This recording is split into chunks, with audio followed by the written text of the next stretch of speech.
Breaking news, an FBI raid unfolding in Dearborn, a multi-jurisdictional operation underway right now. 7 Action News reporter Curtis Jackson joins us now. And Curtis, this may be related to national security. That's right, Glenda. We're going to discuss that in just a moment. But for now, we're here on Jonathan Street here in Dearborn. The house where all of the activity is occurring is difficult to see from the vantage point where we're standing right now. But here's some video that we shot earlier today. You can see FBI agents and Dearborn police standing in front of a duplex here on Jonathan Street. They were seen agents carrying out boxes of materials from inside the house. Now, here's what we've been able to find out so far. 7 Action News has learned that this is an operation that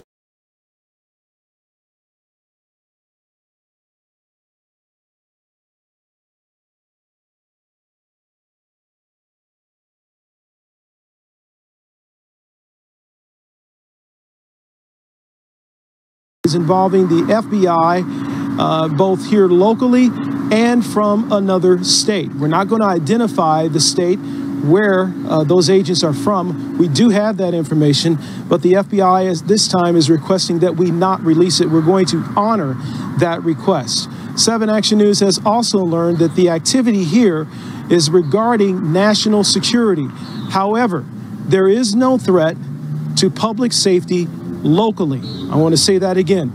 There is no threat to public safety locally. Again, the FBI being pretty tight-lipped at this time about the activity that has been going on in and around that house. We were not here earlier today, but we did learn from witnesses that there were some people from that duplex taken into custody. The FBI is expected to release more information in the morning.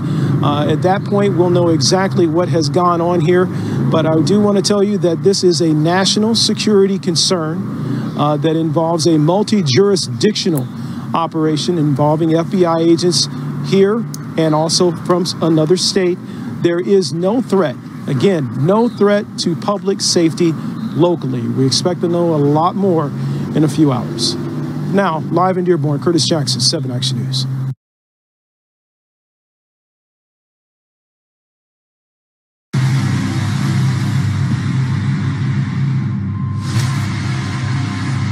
Greetings, world. We are anonymous.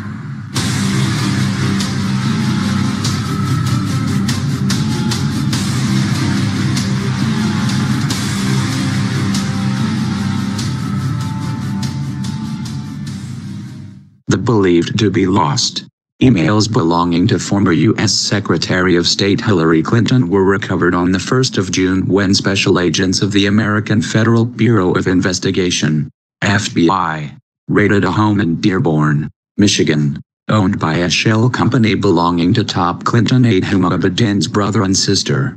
During the afternoon of the 1st of June, a specialized team of FBI special agents and U.S. Department of Justice prosecutors hurriedly left Washington, D.C. en route to Dearborn, Michigan, where upon landing they were sped by a large convoy to a multi-family home located at 7246 John Awan Street that they promptly raided, stating to the local press that they were investigating a matter of national security and further saying that there's no threat to public safety in the area, so folks don't need to be concerned about any dangerous situation.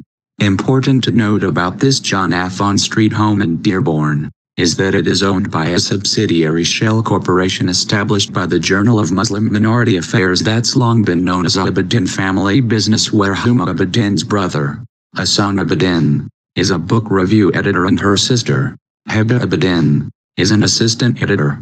Born into an illustrious family of Brotherhood leaders, Huma Abedin has been labeled as nothing short of a Muslim Brotherhood princess who grew up barely 2 hours from Dearborn in Kalamazoo, Michigan, and who, in August 2016, mysteriously broke off from the Hillary Clinton presidential campaign to make a secret trip to Dearborn. That is now the largest Muslim city in America. Just a few months before Huma Abedin's secret visit to Dearborn, she had been interviewed by the FBI investigating Hillary Clinton's lost emails, and from her testimony, the FBI reported that a laptop containing a copy, or archive, of the emails on Hillary Clinton's private server was apparently lost in the postal mail along with a thumb drive that also contained an archive of Clinton's emails. 12 days ago, however, Huma Abedin's husband, the now convicted sex offender, and former U.S. Congressman, Anthony Weiner, was indicted by a secret U.S. grand jury, arrested by the FBI, and pled guilty to sex charges in a U.S. federal court in the span of 2 hours, and described at the time as being the fastest processing of such a case in American history, being taken by surprise at her husband's lightning-fast arrest and conviction, and is facing up to 2 years prison time. Huma Abedin filed for divorce against Anthony Weiner just mere hours after he pled guilty to the sex charges leveled against him by President Trump's Department of Justice. 3 days ago, though, on the 31st of May, both Huma Abedin and her husband Anthony Weiner met with top-level FBI agents in New York City immediately after which they renewed the lease on their luxurious Union Square duplex and returned to living as man and wife.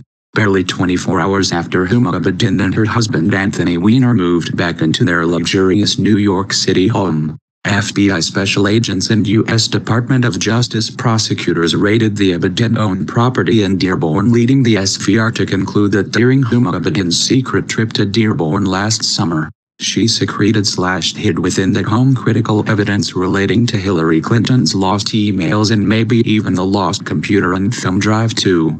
With there being no doubt that both Huma Abedin and her husband Anthony Weiner are now in full cooperation with President Trump's Department of Justice, the U.S. mainstream propaganda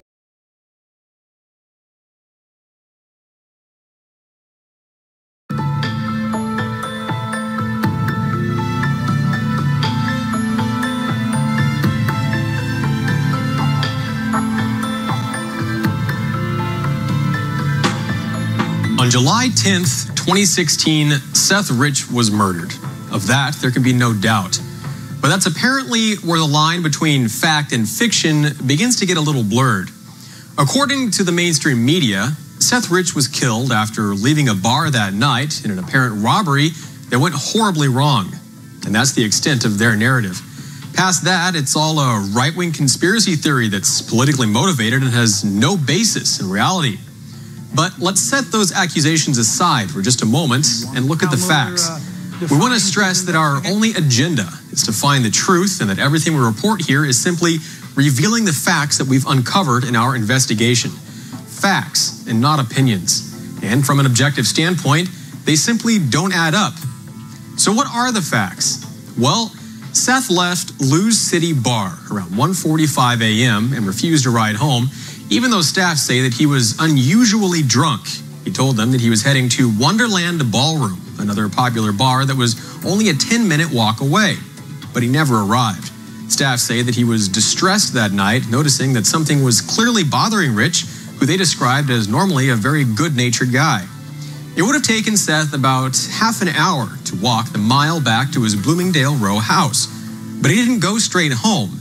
And 2.5 hours later, at 4:19 a.m., just a block from his home, he was gunned down by unknown attackers. He was on the phone with his girlfriend at the time, and she says that she heard scuffling noises on the other end of the line, but Rich told her not to worry and hung up.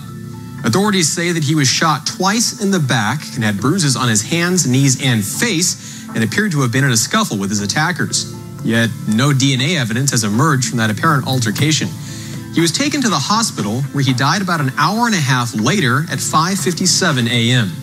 It all sounds pretty straightforward. But digging deeper, holes begin to emerge. Problems start with the police claim that Rich was robbed due to a high number of recent muggings and robberies in the area. But despite having an expensive watch, wads of cash, and a mobile phone, nothing was stolen. It's pretty unusual for a robbery, but let's move on. The case gets a little stranger when you consider that before his death, Seth Rich was investigating several cases involving the DNC's electoral fraud and voter suppression, and was set to testify in the case of Hillary Clinton's email investigation. The content of his scheduled testimony isn't clear, but it does raise questions about the scandal involving the DNC. But that was all last July. To get up to speed, The case broke into the national spotlight once again on May 15th, when private investigator Rod Wheeler came forward, claiming that he was pretty sure there was more to the case than what was being reported in the news. Wheeler was hired by Rich's family in March to find Seth's murderer. According to Wheeler, he was in contact with a federal investigator who had personally laid eyes on Rich's laptop. An FBI forensic report made just 96 hours after Rich's death shows that he made contact with Gavin McFadden, a director of WikiLeaks and a mentor to founder Julian Assange. The federal investigator, who requested to remain anonymous, said that sometime before May 21st, 2016, Rich transferred 44,053 emails and 17,761 attachments belonging to DNC leaders. Those emails were dated from January of 2015 all the way to late May of 2016. On July 22nd, just 12 days after Rich was killed, WikiLeaks released the trove of emails that was allegedly given to them by Rich, showing conspiracy against Bernie Sanders and leading to Debbie Wasserman Schultz resigning as the DNC chairperson. Incidentally, Gavin McFadden later died on October 22nd, 2016, just days before the presidential election. Wheeler also stated that the DC police have been incredibly unhelpful, even saying that a source inside the department had told him to stand down and back off the case. But now the story gets even more interesting. A day after releasing this statement, Rod Wheeler, the private investigator, took back everything he'd said. Wheeler chalked it up to a miscommunication and said he got his story from a Fox News reporter as well as other media reports. So where was the miscommunication? Well, let's look at before and after. Monday, Wheeler said on national television, quote, "My investigation up to this point shows that there was some degree of email exchange between Seth Rich and WikiLeaks." He also had this exchange with Fox 5 in DC.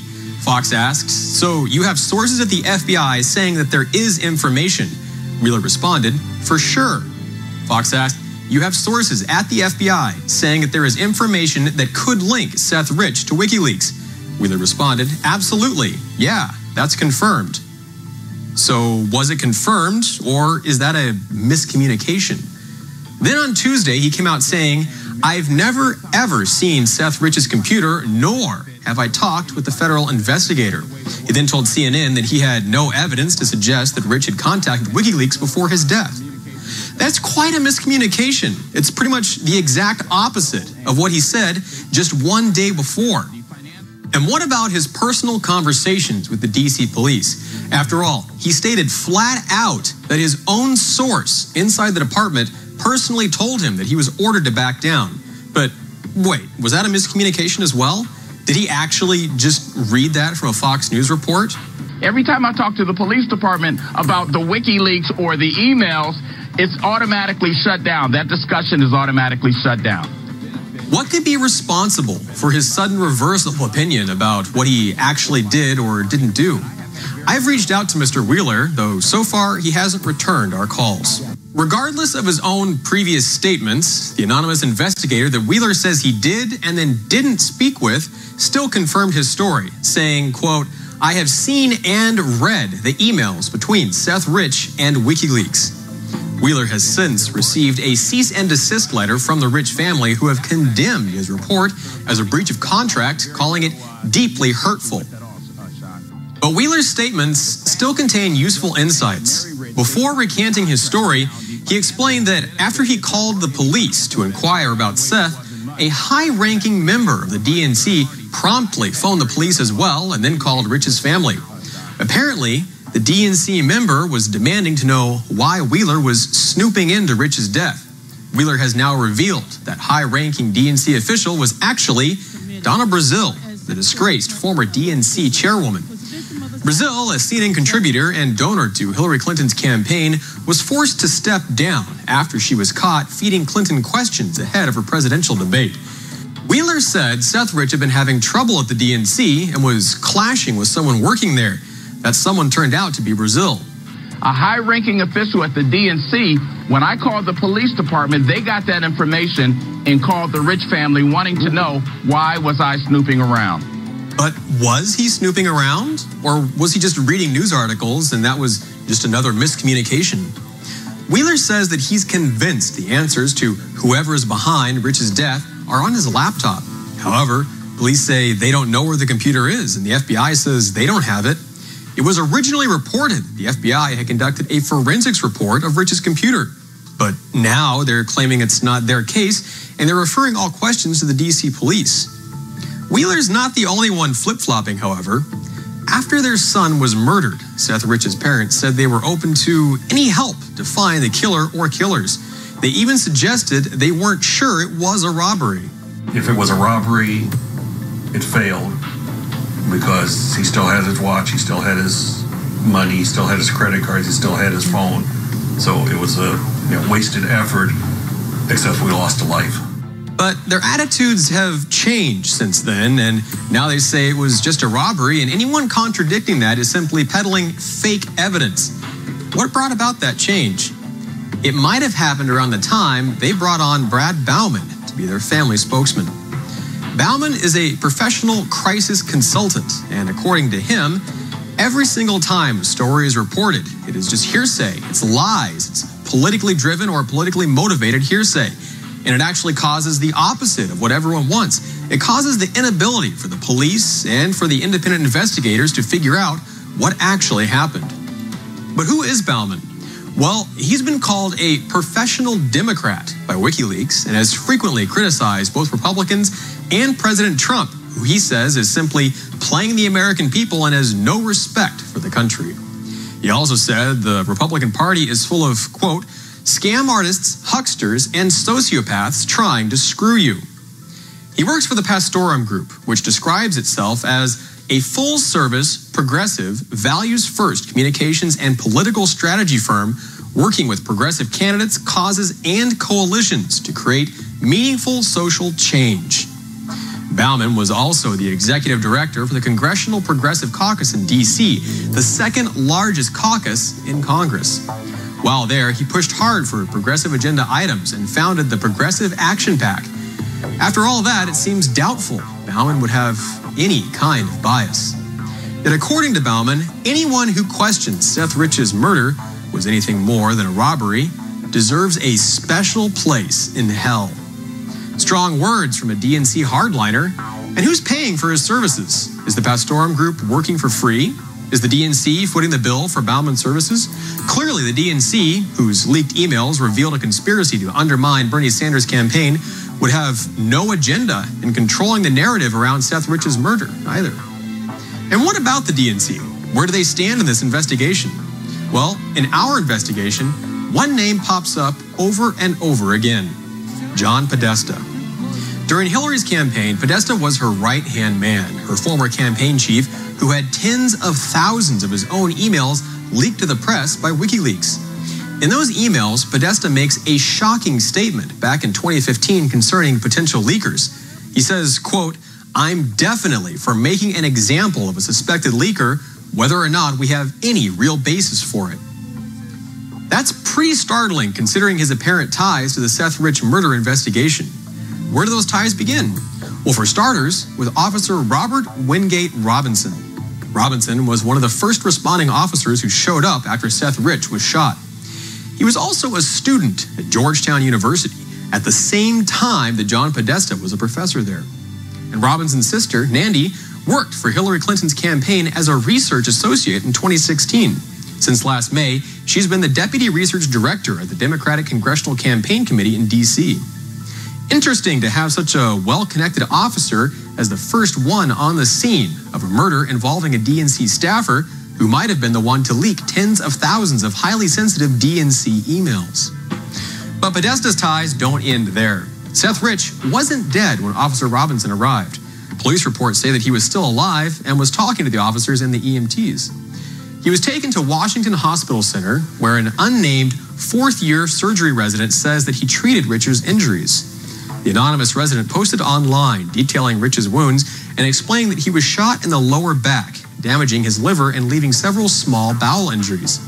The resident, whose story can't be independently verified at this time, said that Rich didn't have any major vascular injuries, and personally he had seen dozens of other cases which were much worse, and the patient had still survived. The resident claimed that nothing about Rich's injuries suggested that he had sustained a fatal wound. However, the resident was then told by the attending physician that he was not to make any more rounds on Seth Rich, who was being surrounded by LEOs, or law enforcement officers. The resident says that no one was allowed to see Rich before he died except the attending physician. That night, the attending physician was Dr. Jack Sava. Sava's been a doctor since 2001 and has been a big supporter of Hillary Clinton, even donating $2,700 to her campaign in 2016. He was also on John Podesta's guest list for a Democratic function. Sava was also a frequent visitor to the White House. In fact, he visited the White House a total of 6 times before the night of Seth Rich's murder. His wife visited a whopping 23 times. It's not clear what their trips involved, but it does seem like a lot of times to visit the White House just because. And Jack Sava and his wife weren't the only ones visiting the White House either. According to official visitors' logs, Joe Capone, the manager at Lou's City Bar, the last place Seth Rich was seen before being shot, also visited the White House. Logs show that Capone stopped by on July 6th, just 4 days before Seth was shot and killed. And here's proof. A picture Capone took from inside the White House and posted online. The picture has since been taken down. The logs also show that he got a meeting in the East Wing, which makes him very special indeed, since that's the area reserved as office space for the First Lady and her staff. And finally, there's Heather Podesta, John's former sister-in-law. Heather serves on the board of the Washington, D.C. Police Foundation, right alongside Police Chief Kathy Lanier. Lanier was the chief when Seth Rich was murdered in July, but then stepped down the next month. Heather is also the ex-wife of John Podesta's brother, Tony, whose Podesta Group is one of the most powerful and well-connected lobby organizations in the U.S. The connections continue with Jennifer Palmieri, a close associate of John Podesta's, who was the president of the Center for American Progress, a liberal think tank center founded by Podesta. She also served as the director of communications for Hillary Clinton, and it's believed that her sister, Sonia, was a cardiology nurse at the Washington Hospital Center on the very night that Seth Rich was brought in. The final link in the Podesta chain is the Service Employees International Union, or SEIU. The SEIU is a major union that has been noted for being a top spender for the Democrats and openly threw its weight behind Hillary's 2016 bid for presidency. However, the group has a darker side and has been the target of widespread accusations of criminal involvement, including embezzlement, criminal conspiracy, perjury, and identity theft, to name a few. The union also had strong ties to the Association of Community Organizations for Reform Now, better known as ACORN, a liberal community group slammed for voting fraud and evading the IRS in the 2008 elections. The founder of ACORN was even a top member of the SEIU board until 2008. To kick things off, everyone in the DC chapter of the SEIU received a pay raise and a bonus on July 10th, 2016, the same day that Seth Rich was murdered. Emails uncovered by WikiLeaks reveal the president of SEIU, Mary Kay Henry, tried to have an in-person meeting with John Podesta in November of 2015. In the emails, it suggested that if Podesta doesn't meet with her, it would jeopardize the union's support of Clinton's campaign. The SEIU also owns the contract for the MedStar Washington Hospital Center, where Seth Rich was taken after being shot, and represents numerous employees there, including medical staff, nurses, and even the hospital's security personnel. But perhaps one of the most unusual aspects of this case is the total lack of any video evidence. At least 3 of the first officers who responded to the shooting were wearing body cameras, including Officer Wingate Robinson, but none of that footage has been released or even confirmed. And why not? In an investigation, that should be one of the first pieces of evidence considered. But for some reason, anyone even asking about the recordings is considered a conspiracy theory extremist. Even more strange is the lack of footage from a convenience store that was just across the street from where Seth Rich was gunned down. One American News visited Flagler Market, and we saw at least 3 cameras there and a 4th that has been removed since the shooting. Based on the angles of the cameras and the location of Seth's murder, one of them should have caught at least a partial shot of the attack. We snapped these pictures inside the store showing the video monitors for the cameras. And as you can see, the camera clearly captures all four corners of the intersection, including the place where Seth was allegedly shot. Yet when police are asked about the footage, they say it doesn't exist. And even if this shooting was somehow outside the camera's view, the three remaining cameras cover the other side of the store and would likely have captured his attackers arriving or fleeing the scene, especially if they used a vehicle. We spoke with the store owner, a man named Jen, who explained the surveillance video is only kept for 7 days, and then it's erased. He informed us that the records from that night have certainly been erased by this point. And considering the videos likely captured a murder, it's doubtful that any copies were made. Jen also said the store had just been sold this May and that the previous owner didn't want to share any information about the night of the attack. So we've got no footage from the police, who were wearing body cameras, no footage from the convenience store, which had 4 cameras at the time, and a nervous new owner who refused to give any details or let us film inside his store. Yeah, that all adds up. Nothing questionable there. So if all of this is a conspiracy theory, where does that leave us? Well, the police still insist that Seth Rich's death was a robbery gone wrong and have no evidence that it was related to his job. But they don't have any evidence it was a robbery either. There is still a lot of dots to connect and a lot of gaps that don't make sense. And while the mainstream media and the members of the left seem to think that the whole thing is cut and dry, there are a few lawmakers who aren't so sure. Whoever it could be, we need to look into it and verify. The fact that the young man's death has not been followed by an investigation that would even take place for an ordinary murder is very suspicious to me. One American News spoke with Representative Dana Rohrabacher, who says the DNC is fighting hard to control the story of Seth Rich's murder. He says evidence of the Russian hack is nothing more than mere opinion, and that other sources of the DNC's computer breach should be investigated immediately. But according to the left, the real culprits are in Moscow. The story goes that it's actually Russian hackers who broke into the DNC servers and leaked thousands of emails, costing Hillary Clinton the election, and not Seth Rich. And since they say there's no evidence that Seth Rich was a leaker and that his investigation is a conspiracy theory, surely they've got evidence that it was Russia involved, right? Well, not so far. Despite John Podesta attacking the First Amendment rights of the free press, calling Sean Hannity and Newt Gingrich disgusting for questioning Seth Rich's murder, there's still no evidence that Russia was involved in the election in any way. We have this very strange story now of this young man who worked for the Democratic National Committee who apparently was assassinated at 4 in the morning.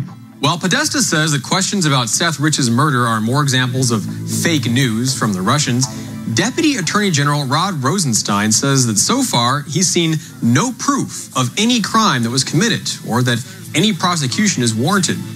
No one has even been able to tell what crime was committed that has anything to do with Russia. There's been nothing found to suggest the Kremlin ever hacked the DNC or that the Trump campaign was involved. And Rosenstein and Rohrabacher aren't alone.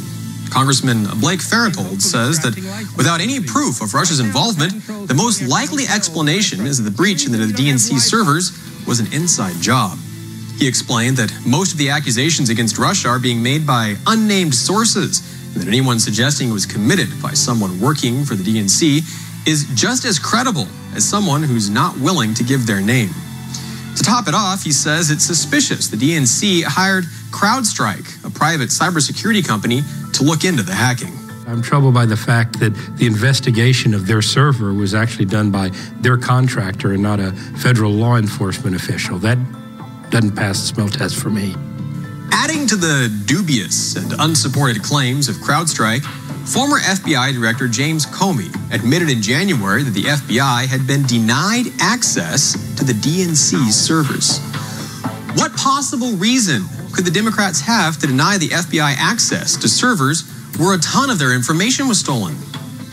He went on to praise CrowdStrike, but failed to mention that they were working for the DNC or that their report was discredited by no less than the Ukrainian Ministry of Defense.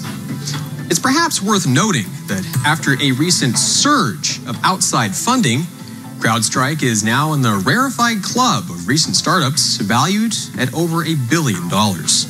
Much of that funding has come from Capital G, also known as Google Capital, owned by Eric Schmidt, a faithful and heavy supporter of Hillary Clinton. But this contradictory evidence hasn't stopped Democrats from pushing their story, and Tom Fitton from Judicial Watch thinks that he knows why. Well, I think they're upset that the questions are being asked because it distracts from their conspiracy theory of the election, which is the Russians elected Donald Trump. And I don't understand why they're so sensitive about this. As an official of the Democratic Party or a staffer of the Democratic Party who was murdered, you would think they want to solve the crime too. And I suspect they do, but they don't like anyone asking any questions beyond suggesting it was just the typical random act of violence here in the District of Columbia, because it distracts from their conspiracy theory that they're running with, which is that Donald Trump shouldn't be president. Fitton says that Judicial Watch is pushing deeper into the case, using Freedom of Information requests to try and get answers. Ignoring a total lack of evidence, Democrats insist their case is the truth and that Seth Rich's murder is just a wild goose chase. But there are a lot of wild geese to simply dismiss them all, especially when those behind the massive leaks that exposed the DNC in the first place say there's something going on. Speaking on Dutch TV program Nieuwsuur, Assange strongly implied that Rich was his informant, though he stopped short of saying it. Whistleblowers go to significant efforts to get us material and often very significant risks. As a 27-year-old works for the DNC, who was shot in the back, murdered just 2 weeks ago for unknown reasons as he was walking down the street in Washington. So that was just a robbery, I believe, wasn't it? No, there's no finding. So what are you suggesting? What are you suggesting? I'm suggesting that our sources take risks, and they become concerned to see things occurring like that. But was he one of your sources then? I mean, we don't comment on who our sources are. WikiLeaks isn't offering the only proof. Famed international hacker Kim.com has come out and said that he personally knew Seth Rich and that, in fact, Rich handed over the trove of DNC emails to WikiLeaks. Kim claims that Rich went by the online name Panda and contacted him explaining that he was developing voter analytics tools and other technologies to expose corruption and the influence of corporate money in politics. Supporting his claim that Rich was Panda, Seth appeared to use the online handle Panda for Progress for his Twitter and Instagram accounts. Kim has called Seth Rich a hero and promised to deliver evidence to Congress proving that he was the source for WikiLeaks' DNC emails. Adding to the growing doubts over the DNC's official line, Seth's murder wasn't the only peculiar death that summer. On June 22nd, former UN President John Ash was found dead, with authorities first reporting his death as a heart attack. They later changed their story after an autopsy report showed that he died due to a crushed windpipe.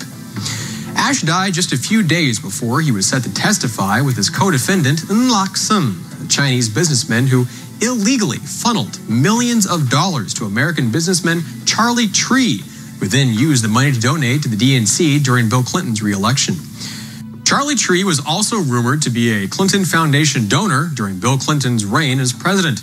Prosecutors accused Ash of accepting thousands of dollars in bribes from the Chinese businessman when he served as a UN president in 2013, the same year that Hillary Clinton served as Secretary of State.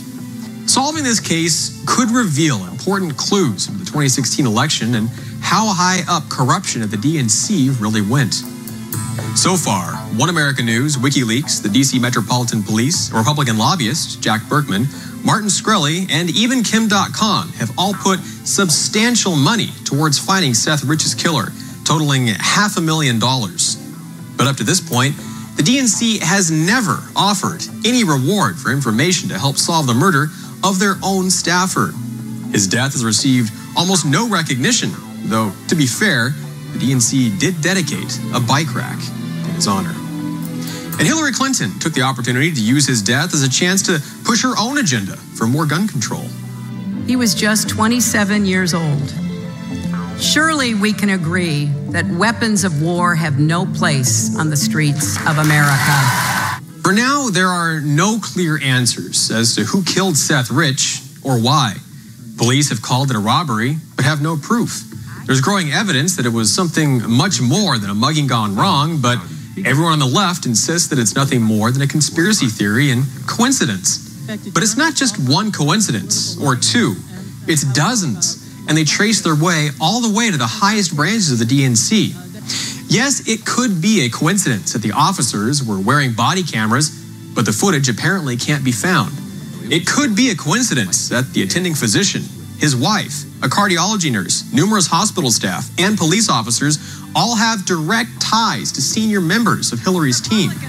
And it could be a coincidence that Seth's father said a security camera from Flagler Market actually captured video of their son collapsing at the feet of two men. And the police now say that footage doesn't exist. But the question we must ask ourselves now is, at what point does one coincidence, or 100, add up to something approaching the truth? For One America News, I'm Pearson Sharp.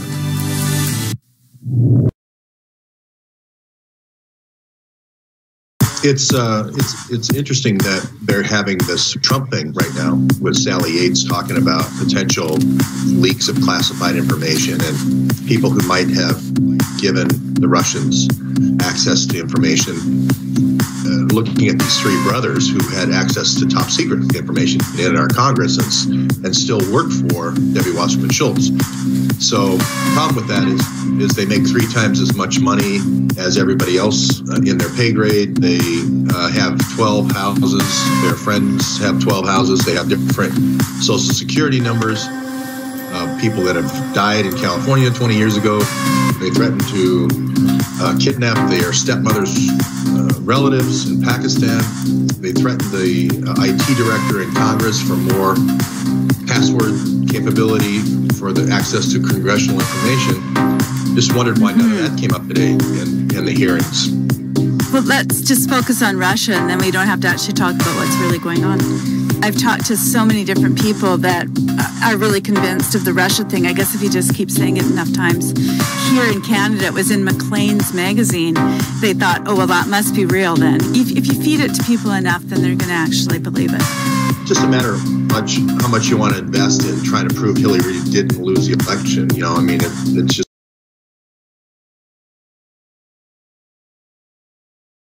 Earlier this year, an IT staffer who worked for former DNC chairperson Debbie Wasserman Schultz became the subject of an investigation and was banned from the House of Representatives due to suspicion of breaches and security and theft.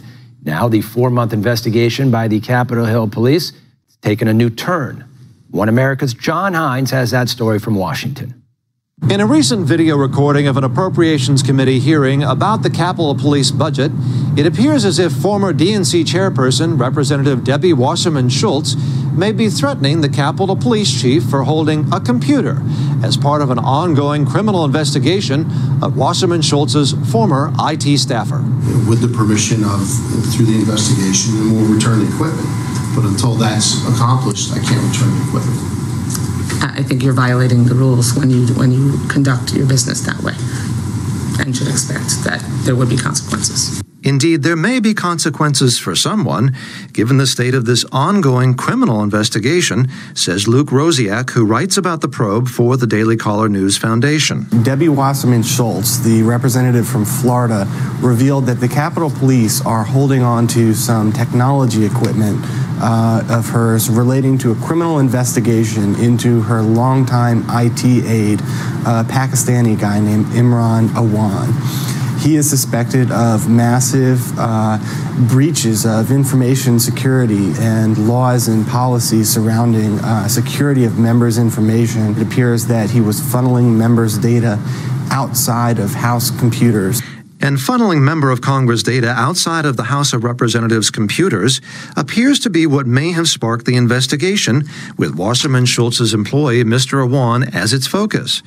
But the Daily Caller's Rosiak says when Awan's family members became employed by other Democratic members of Congress, it should have raised questions. Pretty soon, his relatives started appearing on the payroll of other Democrats. So he had 2 of his brothers both appeared on the payroll. His wife did, his brother's wife did, his best friend did. In all, they collected $4 million since 2010. The thing is, most of those guys were never seen on campus. They appear to be ghost employees. And none of the 20 or so members of Congress whom these people work for have complained or commented due to the nature of what they point out is an ongoing investigation. Rosiak also notes that House Speaker Paul Ryan has said the Capitol Police have now begun working with outside agencies in this ongoing probe. John Hines, One American News, Washington.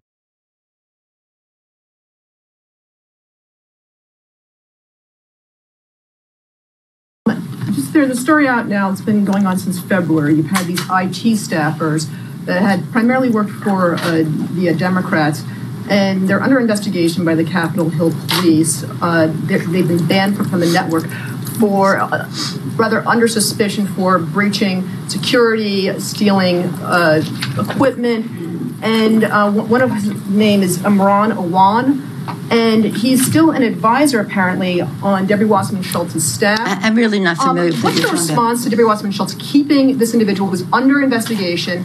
And do you think that he should have this role when right now he's under investigation by the Capitol Hill Police? Well, the people who are under investigation were the Attorney General of the United States. I mean, what are we talking about here? So, should Imran Awan still be yeah, I'm not familiar. You have a very specific charge there. I haven't followed that so closely. We've been busy with a lot of other things. Because we're talking about email information. No, I don't. I'm not going. I'm not sufficiently understanding the situation to make any concern about it.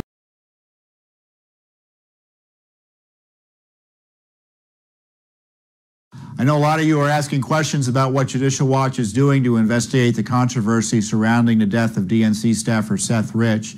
Well, we filed Freedom of Information requests to the D.C. Police Department and the D.C. Mayor's office last week. We have an FBI request pending from last year. And of course, separately, we are asking questions under the Federal Freedom of Information Act about the DNC hack itself. You can trust Judicial Watch to get to the bottom of this issue, at least ask the questions in a sensible way, and to get the documents directly so that you and the American people can figure out whether or not there needs to be a controversy about this tragic murder, or whether there's something more here than meets the eye. But either way, you can't trust the media to do it, you can't trust Congress to do it, but you can trust Judicial Watch to ask the tough questions and demand answers.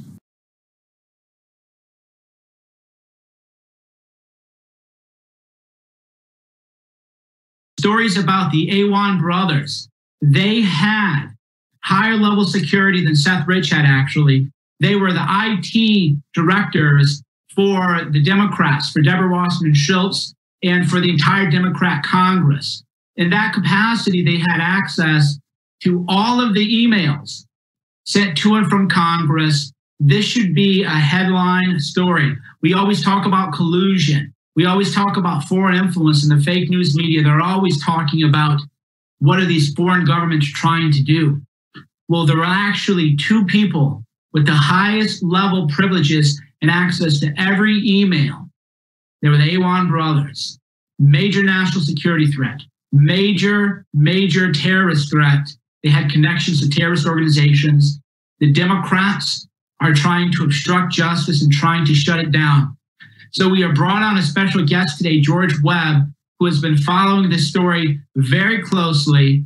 So George, I'll just say hello to you and then let you kind of talk about the Awan brothers story and tell us what you've been finding. Sure. Well, it's like Whitworth and Bernstein now with the. So I'm George Webb, and this is Jason Goodman of Crowdsource The Truth. So you got both of us, 2 for 1, Mike. Right. So the Awan brothers is a simple story. It's basically Debbie Wasserman Schultz running a spy ring in Congress.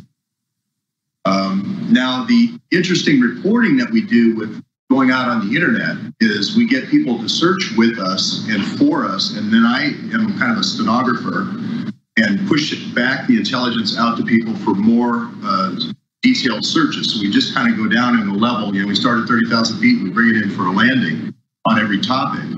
Crowdsource The Truth is a discussion area where we discuss those and we weigh the kind of like weighing the evidence sort of thing. So everything we take in, we go through a vetting process and on Crowdsource the Truth.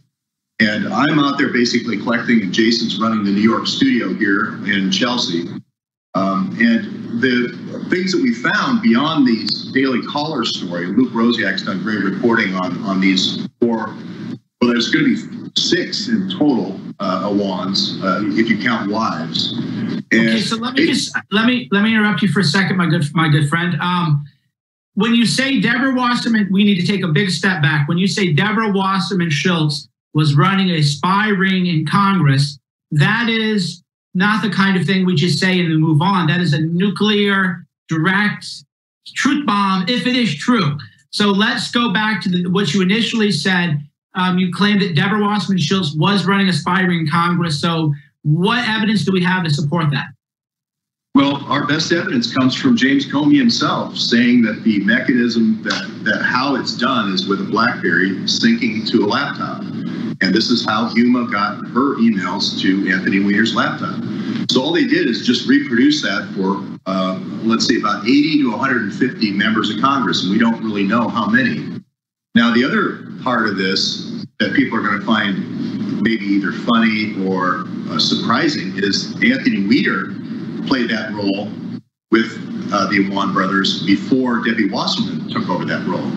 And everyone thinks of Anthony Weiner as kind of this guy with a problem, but he's actually running that spy ring before Debbie Wasserman Schultz. Well, I believe that to be true, but what evidence do we have, I guess, would be my claim. So there's a lot of people, keep in mind, when we say the Awan brothers, as you know, if Trump tweets a typo on Twitter, that is on every cable news station in the world. But there are a lot of people watching and listening are saying, well, wait a minute, I've never heard of the Awan brothers. What is that even about? Okay, so there are 6 people that are employed in the Congress, all making $160,000 or in that neighborhood, which is right at the top end of Congress. You can go to Inside Gov right now and look up, search for the name Awan, and you'll see the 6 names. Now, 2 of them are wives, so that it's Hina Alvi, A-L-V-I, or you can look up Natalia Sova, S-O-V-A. Okay. Now, the True Pundit has reported the burglaries that the Awan brothers did, the 20 different burglaries they did. The New York Post has also reported on this, as well as I mentioned Wayne Rosiak at the Daily Caller. Marita Bartoloma at Fox had this. Varney had it. Let's see, a couple of Dobbs, I think, had it.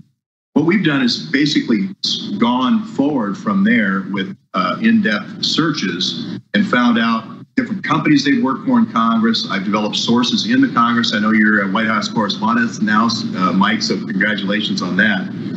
And so I have I'm not going to say a mole in Congress, but I've been given a lot of information that Imran worked for a company called Inter-American. The CIA wink there is Enter America, but I'll cover that later with my audience. But basically through visas and passports, getting these foreign nationals into Congress in a kind of a quasi-congressional role, and then moving them into being House staffers. And these are guys nobody ever sees in Congress. I was all on Capitol Hill about last, Jason and I were there at least 7 days talking to everybody. Jason had an ambush interview with Debbie Wasserman Schultz. She didn't know who the Awan brothers was. Oh, apparently not. She didn't have much to say about it. Yeah. But, you know, the other thing that, Mike, you're asking about evidence, I think certainly Debbie Wasserman Schultz's own behavior is an indicator that this is a serious issue. We saw in the news, in her own words, there's video of her threatening the chief of the Capitol Police to return what is evidence in a criminal investigation, multiple laptops that were stolen from various congressional offices. And Blackberries. And Blackberries. Now, I believe that if people haven't seen the video of Debbie Wasserman Schultz, there it is, threatening the Verda Rosa, who's the Capitol Police down there on D Street. She goes right into it. She threatens his budget 3 times because she sits on the committee that funds his budget. And then you have her at the end saying there will be consequences. But if that wasn't enough, she just had the chief administrative officer the 3 guys that gave the Awans their top secret clearance or their clearances and gave them their IT credentials. And you can watch that video of her blaming them. Now, she's the person who gave Imran Awan her laptop and her password. And this isn't just email going back and forth. These are people that sit on some of the most sensitive committees in the Congress. House Permanent Select Committee on Intelligence, DHS, and Foreign Affairs, like Andre Carson, Becerra, Jackie Spear, Swalwell, who we saw in the hall and had a small army around him. We went to Devin Nunes's office to try to promote this. So we were trying to get, you could just feel it. You could feel it that this story was about ready to break. I have mountains of evidence, 700 videos out there people want to look at all the evidence. Yeah, and those are on the George Webb YouTube channel.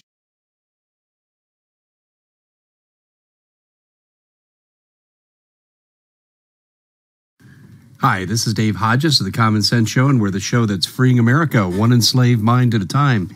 Well, every year about this time, the Bilderbergs meet in different locations to secretly plan the direction of the planet. Now, I don't know who appointed these people who think they can run the planet.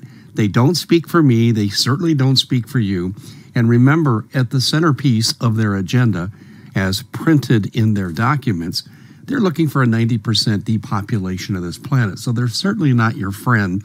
And they are people who should be considered to be the enemy, both in this physical plane and in the spiritual plane. They are dominated by child sex trafficking, gun running, drug running, and also they are satanic to the core. Now, having dispensed with the pleasantries regarding the Bilderberg nature, let's talk about what's on their agenda for this year. The Trump administration, a progress report. Now, let's jump down to one of the agenda items that's farther down the list that is related. They're going to discuss why populism is growing. In other words, England leaving the EU, France almost having a change of heart in their political leadership, the German uprising against Angela Merkel's just devastating policies towards our country. They want to know why. Well, I can tell you why. We reject Satanism. We reject evil. We reject self-appointed autocratic dictators who serve in their own best interest. That's why populism's growing. You don't need to waste time talking about it. Just ask one of us who covers this.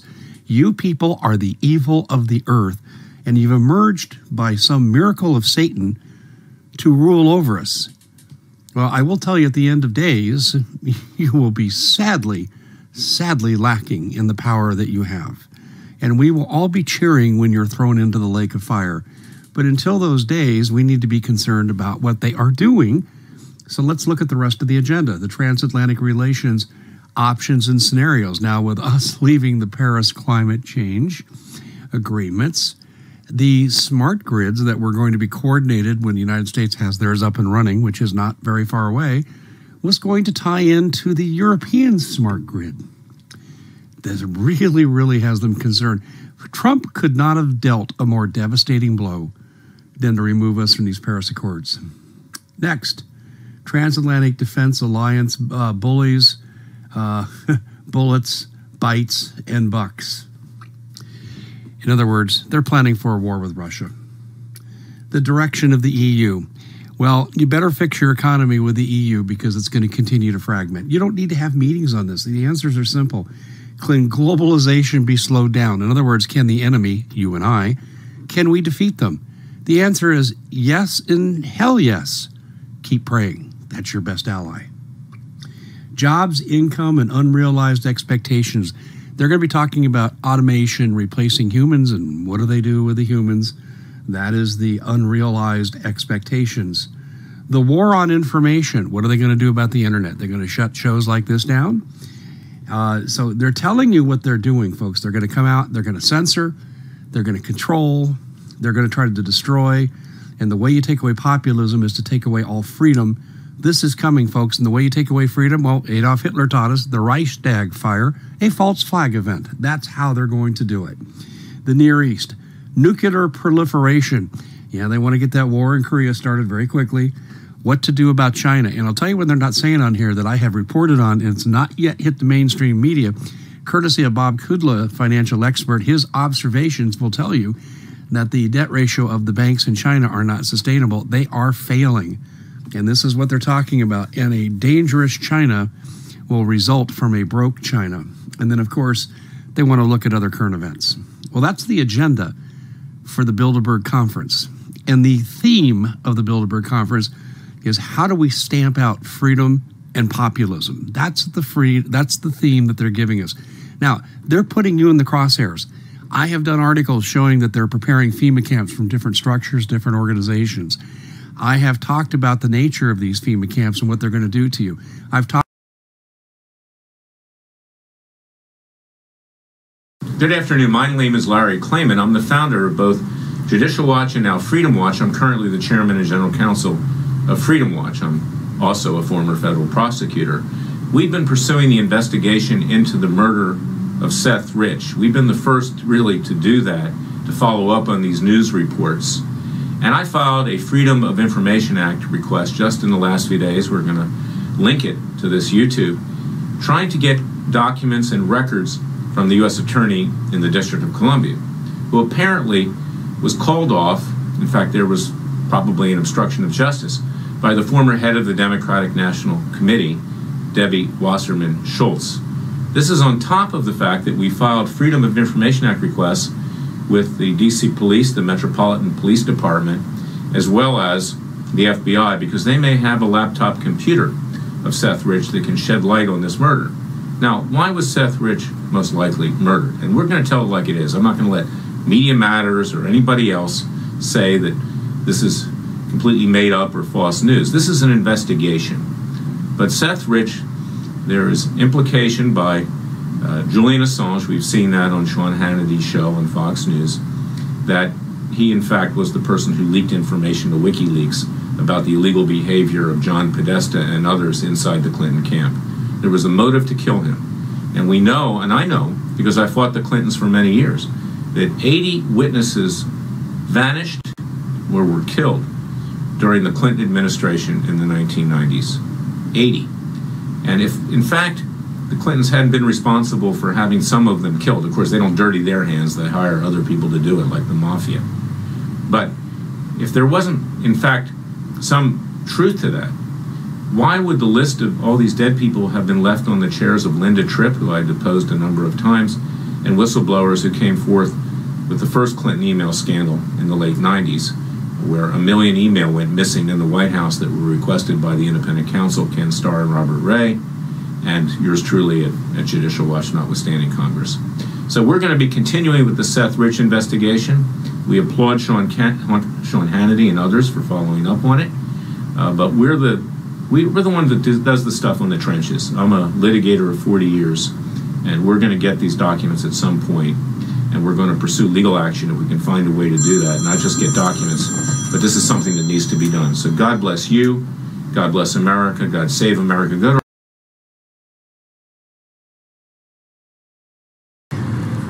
Well, George, it's been almost 1 month to the day since our last meeting, and there's been quite a change to the weather, you might say. Yeah, it's, what, 93 right now? It's nice. Well, I wasn't just talking about that. We've got Andrew McCabe is now the director of the FBI. Yes. Seth Rich's murder has come back into the headlines. With a vengeance, with a vengeance. And your investigation has taken some amazing twists and turns with the discovery of the BlackBerry enterprise network that was utilized.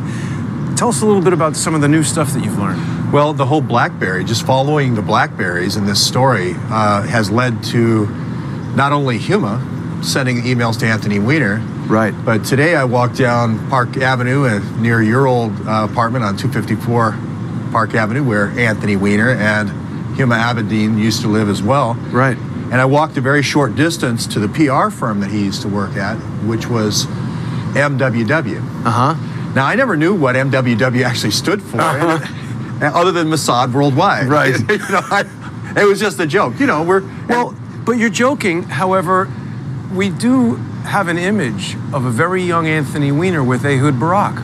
Yes. And what's the significance of that? Well, I mean, I don't think anybody, I mean, we're two Jewish guys. I mean, it's okay to say that he's Mossad. I mean, But do we have any evidence other than a photograph of him with Ehud Barak? Oh, well, you know, no, but I mean, I think if you look at MWW as a powerhouse PR firm.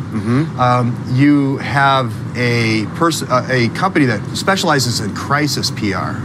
They're the #1 crisis PR. So if you're going to go to war, you want MWW doing your backstory of why you're going to war. Michael Kempner runs MWW. He's obviously the deputy director of DNC behind Debbie Wasserman Schultz. Debbie Wasserman Schultz was a front person to Michael Kempner. I mean, Is this the same crisis management firm that's now the family representative for the Rich family, or that's someone else? Well, I believe they are, whether they know it or not, whether the people know it or not. But I mean, if you look at Bauman for the family, it's a different company. But I mean, if you look at the person that's doing the Jack Berkman, I mean, I think they're all little fingerlings of Michael Kempner. But I don't have direct proof of that. But I just see an awful lot of PR standing in between the evidence and the people's right to know. I see. Yeah. So Anthony Weiner would have hired this crisis management company to deal with this whole sexting scandal. Yes, I believe they dealt with the sexting scandal, and they also did things like the Flint, Michigan water crisis. Michael Kempner is a very strong supporter of Hillary Clinton, always has been. Kind of came to the party late with Barack Obama. You know, one other thing I've always found very strange about the marriage of Huma Abedin and Anthony Weiner, we certainly know that Huma Abedin comes from a devout Muslim family. Her mother and father are very involved in the Muslim Brotherhood and publications about Islam and Wahhabi Islam. And, you know, Judaism and Islam are two religions that really generally stress marrying within the faith. I've always found it very strange that the two of them would be married unless, of course, their union is a deep cover sheep dipping operation. Yeah, well, there is the greater Israel theory, which is, you know, Israel's going to have everybody fight and then take that, you know, piece of Syria with, you know, Genie Energy, and then we're going to have everybody fight over in Iran and then take a hunk of Iran, and same thing for Cairo, you know, Egypt, at least the Sinai, and then to the south with Yemen. And so there is that greater Israel theory. That's the Jim Woolsey theory. That's the Larry Summers Rothschild theory. I don't know. So we don't necessarily have any proof of that, but it certainly seems like a slightly strange union between the two of them. And why would she stay with him after all of that disgraceful behavior, unless they were working together for some greater purpose? Yeah, well, I definitely think they're intelligence operatives. I mean, there's no question in my mind. The Muslim Brotherhood's been around since 1927. British intelligence has used Muslim Brotherhood quite a bit to change the different emirates to the people that are liking to British Petroleum. Using intelligence operatives from the Muslim Brotherhood is not something that just happened last week. It's been quite a common practice over the last almost 90 years. And the other thing that you've brought up recently is that Hillary Clinton had sent an email requesting that one of the members of Anthony's trusted staff provide the cell phone. It also seems very strange that a congressman would be having this sort of IT role in giving out cell phones to different senators and members of Congress. What is that all about? Yeah, well, especially when you consider these are the special phones. These are the special phones. These aren't the NSA-approved phones, the bulletproof, confidential, classified phones. Right. These are the special phones that the NSA said are very easily hackable. Well, that could be a problem, or it also could be a benefit. If you wanted to walk into your office, let's say, at MWW, which is at 304 Park, so it's only, I walked it today and showed a video, it was less than a minute walk, the Guatemalan embassy being in between. That's pretty weird. Yeah, I'm not saying that's a MS-13 hiring agency, but anyway, you could easily walk in there and unknowingly have all your 650,000 emails sync up to the MWW server, and they might one day accidentally find that all those emails are on their server. Wow. Yeah. You know, I pointed my camera up at the top three floors of MWW today on Park Avenue, and you know, you're still here. I'm still here. Now, the other thing that's happening right now, as you and I are speaking, is the whole Russiagate, impeach Trump, collusion thing, it's just at a fever pitch. Yeah. And it's interesting to note that the whole Seth Rich murder seems to be diametrically opposed to that narrative of Russia hacking. Because if Seth Rich leaked it, obviously Russia didn't hack it. It seems strange to me that neither the Senate nor House Intelligence Committees are investigating any of that evidence at all.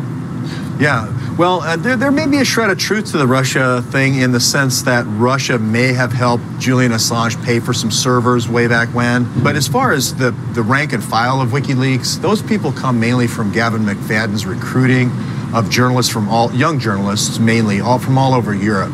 So there's very little connection. Now, is there some influence with RT and some of the, yeah, just like there's some influence from Western media, but those kids all make up their own mind. I think the idea that somehow these kids all went to some missile base in Laputa and were trained by Russian mind control spies is ridiculous. You just have to look at the people who are actually in the WikiLeaks organization. The pushing of the Russia hack narrative starts with the Steele dossier, which was... I think it goes back further than that. One of the very early videos I did on Crowdsource the Truth was having to do with Kurt Eichenwald appearing on CNN on October 10th, well before we ever saw that Steele dossier. And Eichenwald was saying that Trump was reading doctored emails from Russia. But they're very clearly coming straight out of WikiLeaks, and Eichenwald was lying. Yeah. I think that was probably the first public rollout, kind of a test the water. And then as they got further along, I think there was some rumblings earlier with Manafort. Manafort had some intelligence background. I mean, let's just be honest with Yanukovych. He was his right-hand man that was supported by the United States at the time. We wanted the gas pipeline to go through there. We wanted them to become part of the European Union.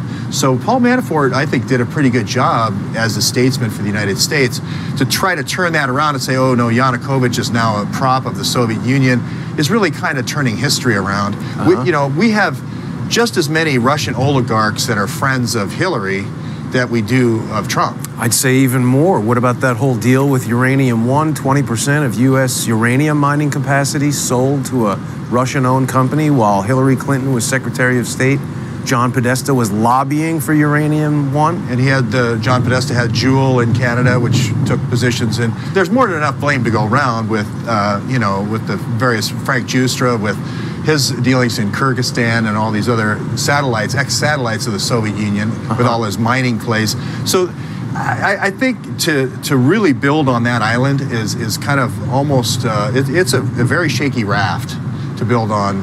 And it just keeps kind of almost disintegrating by itself the more effort they pour into it, because it's just such such a sandcastle to begin with. Has there been any new information about Eric Braverman? I mean, of course, this all started, where is Eric Braverman? We still don't know where he is. No, we don't. And I look at Braverman as the left shoe and Seth Rich as the right shoe. I mean, these are the two guys that went to WikiLeaks. And so I call them the DNC trio now, I guess. Well, actually, there's three guys that died at WikiLeaks, so I call that the WikiLeaks trio. And then there's the DNC duo, which is Sean Lucas, who dies young, and then also Seth Rich. And then I call Eric Braverman the Powerball, because that's pick six, Wiki 6. I think that both Seth Rich and Braverman go to WikiLeaks. Now, Braverman goes to Ratner first. Ratner dies. Then that's cut off for Seth Rich. Right. So then he goes to Jones and then Gavin McFadden. Trump is learning how to play the game. He's getting away from the knee-jerk tweets, and he's starting to put out little leaks. You know, hey, 44,000 emails, 11,000 or 17,000 attachments. Did Trump put that out? Well, all these are covert actions. I mean, it's hard to say. There's two ways it could have happened. One is Hillary peanut buttered all this NSA type data across 5 different intelligence agencies. When you say peanut buttered, you mean she just gave it to everybody, spread it around? Yeah, she wanted to make sure that when Trump came in, that Trump couldn't go and shut down her operation. It was going to be a whack-a-mole, literally whack-a-mole. She was going to have moles in all 5 agencies, the key 5. NGA, NSA, FBI, CIA, and ODNI. And then there's those PR releases about 17 agencies, but if you really look at the intelligence structure in the U.S. It's those 5 key agencies. So she peanut buttered this information. Now, it could be that these are just the NGA leakers. That's yet to come forward, I believe. Or it could be Trump being smart enough to just feed Mike Cernovich these leads, and all of a sudden, you know, Cernovich seems to know awfully quickly when something's going to break. He was the first guy on the Syria missile strike. Well, Syria missile strike, but also he was the first one on the Seth Rich leak as well, just this recent Seth Rich leak. I think that was on Drudge, and then he just retweeted. It was on Drudge, but I think he knew about it before Drudge, is what I'm saying. What makes you say that? I really probably couldn't go any further, but he does have the White House press pass now, and he is a trusted. Dan Scavino trusts Mike Cernovich. I'll just leave it at that. Interesting. Yeah. Now, there's a kind of a new name who's recently come to the surface who seems to be pretty important in all this, which is Rod Wheeler, the private investigator who's a former homicide detective from the D.C. Metro Police. He's been taking a lot of heat this week, but I've examined some of his interviews and his claims, and he seems to be onto something. Yeah, he did. He was on that Lou Dobbs interview and said body cams, body cams, body cams. Right. Where is the photographic evidence from the police body cams? Yeah. Where is Seth Rich's laptop? Where is his cell phone? Where are the contents of that? Why are these things not being submitted as evidence in this Russian inquiry? Yeah. Well, Trump is going to get the WikiLeaks out. At this point, it's not Trump, I don't believe, but it's somebody who really is sharp that is going to let them build this Russia case and then continually pop the balloon over and over. Do you really feel like Trump has that much control? It seems to me the entire deep state is against him right now. He's fighting for his life. It is, but let's say you say the 44,000 emails is not true. Let's say you say the 17,000 attachments is not true. Then all of a sudden WikiLeaks announces or releases the first 5,000. What do you do then? It has all the right metadata. It has all the to's and froms. It says what day Gavin McFadden got it. Goes through all the routers. What do? Do you say that's a fake? And then, well, remember, there's 5,000 more where that came from, and then 5,000 more. So you could, when you release in tranches, you're kind of setting up your counterintelligence opponent to play chess, to make a reaction. As soon as you say that's a fake, then you release another 5,000 that's corroborated with other evidence. But no one has been able to actually prove that anything WikiLeaks has ever released is anything but authentic. They have a 100% track record. That's so amazing. Yeah, that's amazing. Over a 10-year period, that's a long time. Yeah. Coming up on 11. Coming up on 11, and when you consider the Steele dossier, which is called the PP dossier, with BuzzFeed and CNN, if I was Jeff Zucker, I would have just taken a year off after that. I mean, I would have just said, look, we're not in the news business anymore. We're going to do sports for a year, and then we'll come back when everybody kind of forgets. BuzzFeed was the tip of the spear on disparaging Rod Wheeler. Well, I mean, this goes back to the 50s with the intelligence. I mean, you have somebody from Allentown or Saylorsburg, Pennsylvania, write an article and say Jason Goodman's some kind of spy, and then AP picks it up. Right.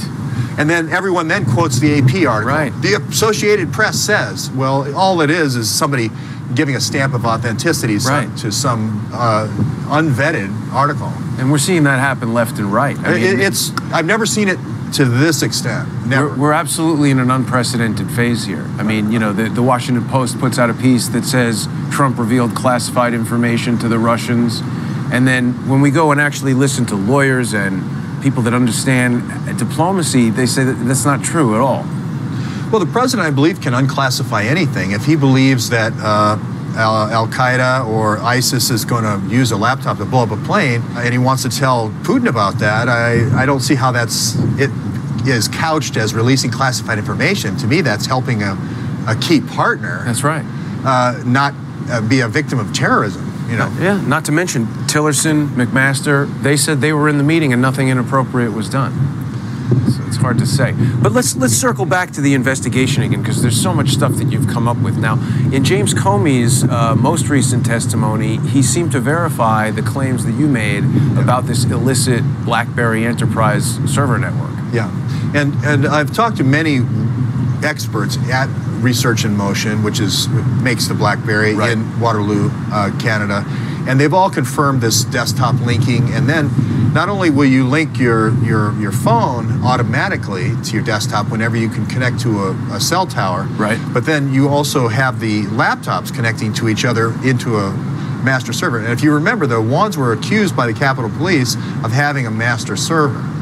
So is that the same server? Is the Anthony Weiner's trusted network, as Hillary calls it, sending secure phones, the Awan brothers sending out BlackBerries? I went to the home, I hate to reiterate, there was a pile of BlackBerries with government markings, and there was a pile of laptops with government markings when Andre Taggart called it in.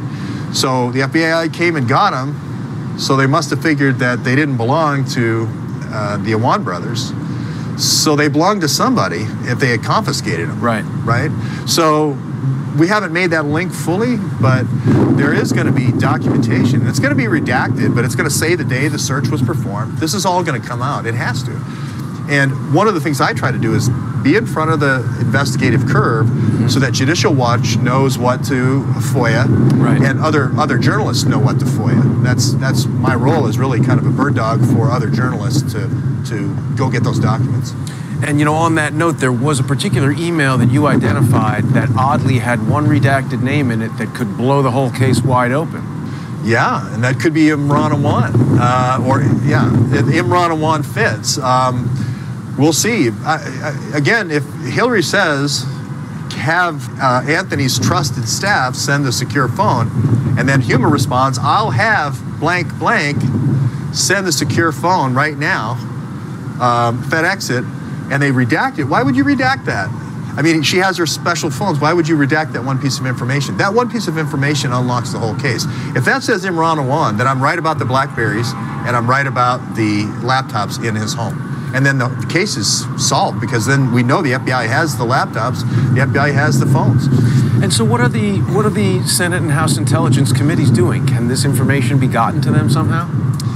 Well, I have to do a public forum because, you know, Schumer kind of runs the Senate in terms of talking to CNN, and Schiff kind of runs the House, and there is nothing else going to get through that channel. That's a 100% channel.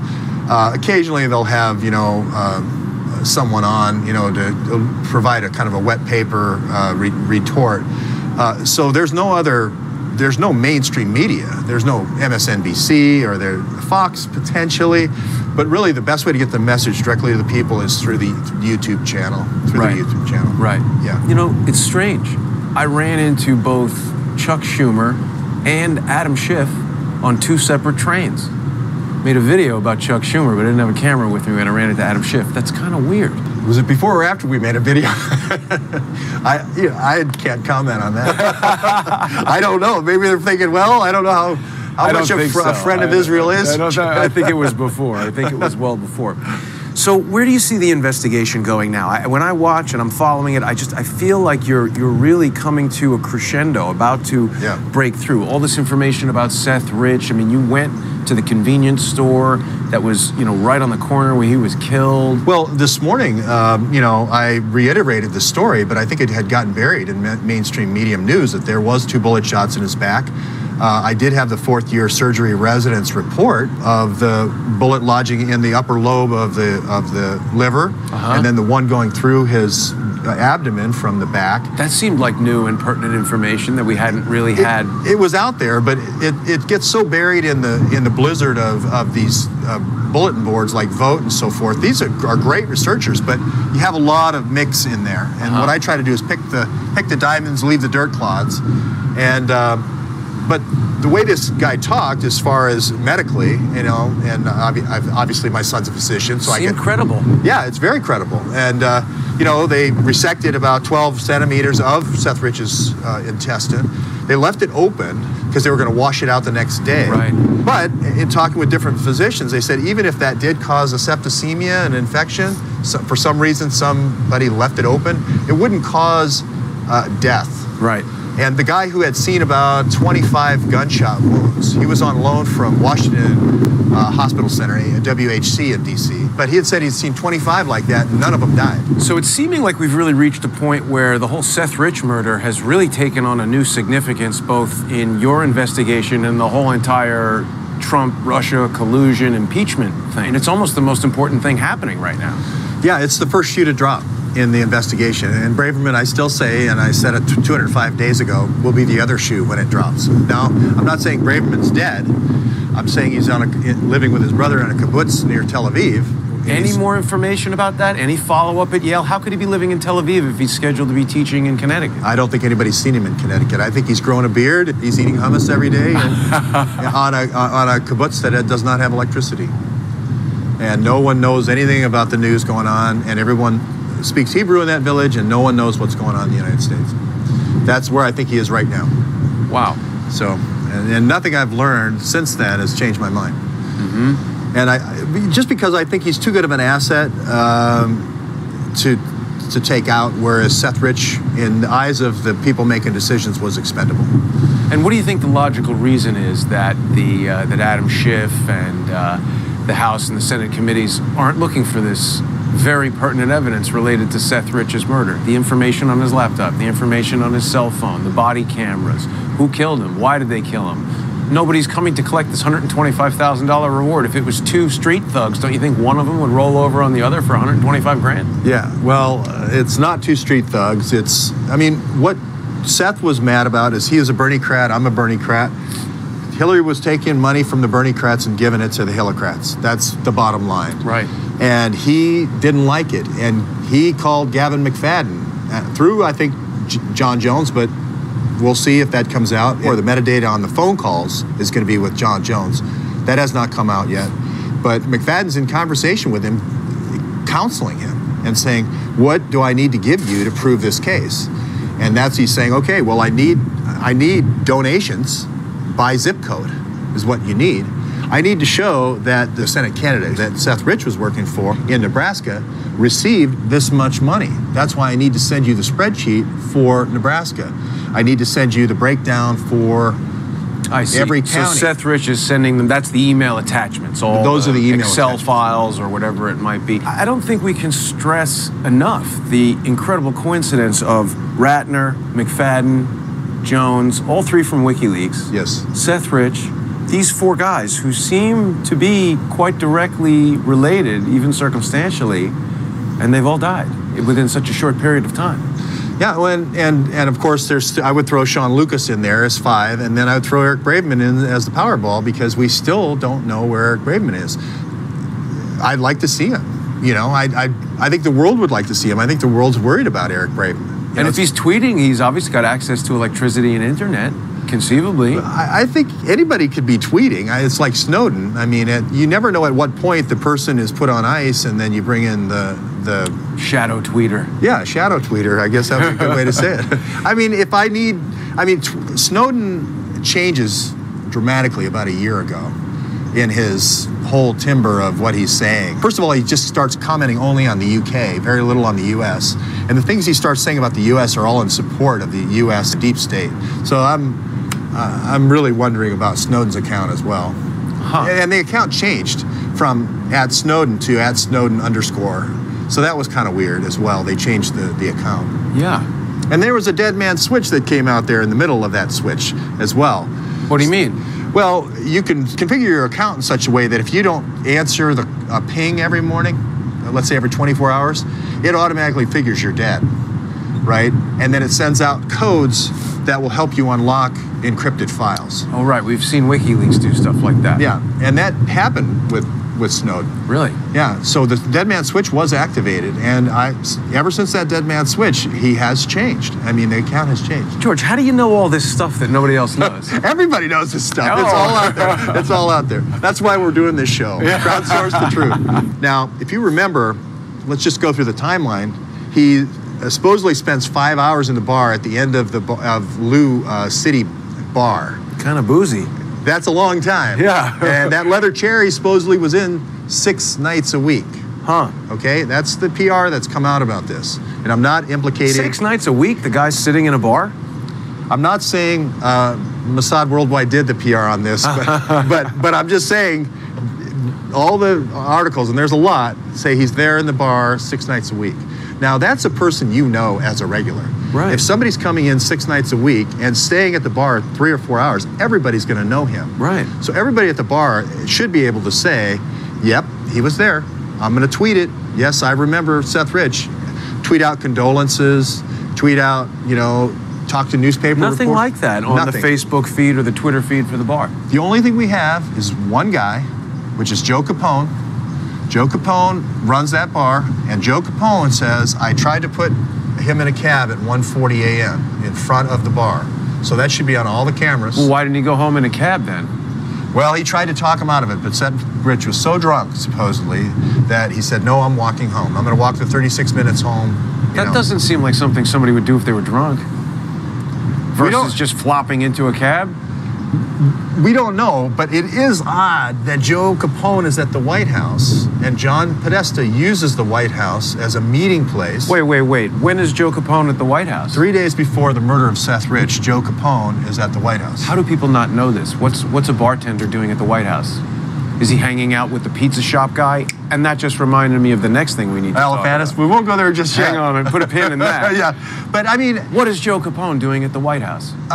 So in the intelligence business, you always need what they call proprietaries. You need meeting places, you need places to stay, you need cars to drive, and you don't want them swiping a credit card because it creates what they call footprints, okay? Well, for instance... So Seth Rich is drinking in a CIA bar? Well, most of the customers are normal customers, but when your operatives come in for a meeting, you don't want them swiping a credit card. I see. So you make your house tab. Yeah, available. You just give them drinks, because they're operatives. They say a name or something, and they say, "Oh, it's okay, guys, it's on me." That's how the intelligence business works. Don't want to swipe credit cards. Right. So I believe that Joe Capone had that kind of relationship with the DNC. It's not illegal. If he's supporting his cause or whatever and he wants to give free drinks to somebody, that's not a problem. But Podesta does go to the White House an awful lot. Yep. 300 times or something because of the fact that it has a SCIF. It's a secure computer information facility. Yes, a secure, confidential, classified information facility, a SCIF. So he can go there in the SCIF and know he's not being intercepted. Bob Creamer goes to the White House for the same reason. He doesn't want to have any conversations overheard when he's ordering up. But not just anybody can walk into the White House and say, hey, can I use your SCIF? How are these guys getting access there? They must be known operatives. Well, I mean, Joe Clancy ran Secret Service for the longest time. And Joe Clancy and John Podesta, you couldn't get two guys that are closer together. I mean, they're one of the big reasons the Pope was brought to the United States was John Podesta and Joe Clancy's partnership, bringing the Pope here. They really, that's somebody that their religion they hold in a very high esteem. So they were very close. I thought their religion is Tholema. Their religion is you listen or and you don't talk. But now wait a minute. Let's stay on Joe Capone for a second. Yeah. Do we have any explanation of what he was doing, of what the bartender or the bar manager who was at the bar the night Seth Rich was killed, what is he doing in the White House 3 days before that happens? Well, what you normally do in a SCIF is you say an operation is sort of like a play. Right. All right. And just like you would have a screenwriter for a play, 1 act, 2 acts, 3 acts, you're going to have the same thing for an operation. So you're going to have the setup, you're going to have the execution, and then you're going to have the cover up. Okay. The setup is here's where he's going to be. We're going to get him there somehow. We're going to have 18 friends invite him there. We're going to walk him there. We're going to get him there. Your job is to make sure he sits at the end of the bar and keep giving him free drinks. You mentioned the White House connection. Hey, Seth, your drinks are on me. Keep him there until close. Now you have to dog walk him out at 1:45. That's how this works. Pour him strong drinks, get him Pour him strong drinks all night, make sure he's damn drunk. If we ever do have to pull the camera, he's going to be, now, I don't know, that's the setup phase. Usually this is compartmentalized. You don't know what's going to happen in the next phase. They just say, look, this is the operation, we're doing the setup. Joe, give him free drinks and get him out to that street on 145. Did you see that interview with Joe Capone on crime? Very evasive. He seemed weird. Very evasive. They told him, look, you can testify from A to B. That's all we're going to give you.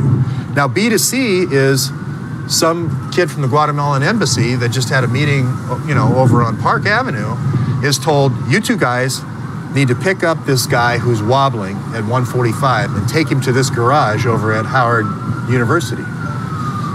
So it's compartmentalized. They don't know that Seth Rich is going to be interrogated.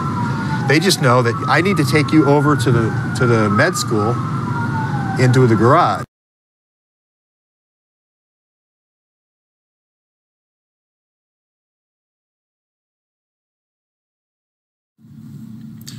Okay, day 193, Awan Brotherhood. This is going to be a good summary to get people into the series so that they can catch up and not have to go back and look at all the other stuff.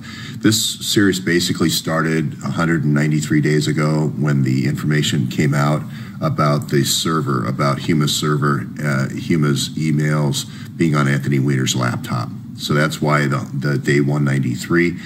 The people we found along the way have been involved in some way in what we call a rat line. A rat line is either an information rat line. It can be hackers that are in the House of Representatives.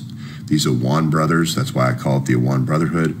Or it can be people involved in drugs or through convenience stores and looking at that rat line. Or it can be people involved in hospitals. He's also involved in hospitals, hospice care, nursing homes, assisted living facilities, and so forth. Or a rat line could be overseas involved in covert armies like Sid Blumenthal and the Muslim Brotherhood overseas. So that's the general gist of the series. What we try to do is put together footprints from all three of those worlds, from the intelligence rat line, from the drug and other kinds of trafficking rat lines, as well as the overseas operations, all tied together with those emails. The emails tie everything together and allow us to in a kind of putting a puzzle together, put together the puzzle for what actually happened. And that's basically the process of the series, is connecting the dots, all relying on mostly mainstream reporting and Pulitzer Prize winners, as well as public documents or the testimony of the individuals, the conspirators themselves. So that's the general gist. I'll let everybody know where we got yesterday. Again, this series started when this bombshell broke here, which was the True Pundit article. True Pundit came out on November 2nd, just before the election, saying, hey, all these emails somehow got from Hillary to Huma to Anthony Weiner's laptop. Okay. Now, what didn't get reported, well, what got reported yesterday was the FBI director confirmed that 7 months later. So True Pundit wrote an article saying, yes, it took Mr. Comey 193 days, 7 months to confirm that the emails went from Hillary's BlackBerry to Huma's BlackBerry to Anthony Weiner's server. He didn't say how. He just said somehow they got there. Now, I have proposed in the past exactly how they got there using desktop syncing, it's called. You just basically sync your BlackBerry, in this case Huma, to your laptop, which in this case was Anthony Weiner's laptop. But now Comey did not say that. I know that the FBI knows exactly how that happened. There's many log files that these things create. So that is not a mystery. So Comey's concealing there. He talked about two doors yesterday, whether to go through the conceal door or go through the speak door. I think he still has that same choice, whether he can go through the conceal door or the speak door. He needs to say exactly how this happened. He knows exactly how it happened. Okay, the other thing not reported was this police chief from New York, Robert Boyce, who said, hey, of these emails, they were classified. Comey admitted that yesterday.